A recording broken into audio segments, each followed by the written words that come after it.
তামুলপুৰ গ্ৰামদান সংঘ কুমাৰিকাটাৰ সহযোগত আমি জিলা প্ৰশাসন আমি দুটা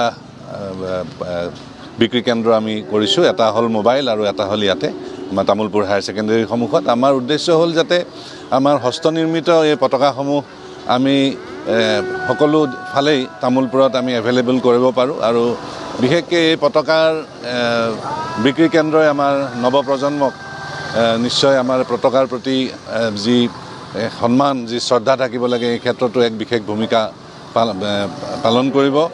আৰু লগতে আমাৰ যিখন মোবাইল ভান সেই মোবাইল ভানখনে আমাৰ ভিতৰৰ ঠাইবিলাকতো এতিয়া আমাৰ উপলব্ধ হ'ব। এই তামুলপুৰ গ্ৰামদান সংঘৰ জৰিয়তে যিখিনি আমি জাতীয় পতাকা পাইছোঁ, তো আশা ৰাখিছোঁ যে এই পতাকাৰ জৰিয়তে আমাৰ এটা ভাল মেছেজ আমাৰ নৱপ্ৰজন্মৰ বিলাকৰ লগত বা আমাৰ সকলো নাগৰিকে আমাৰ এই গণৰাজ্য দিৱস উদযাপন কৰাৰ ক্ষেত্ৰত এক উৎসাহেৰে দেশপ্ৰেমেৰে ইয়াক আঁকোৱালি ল'ব।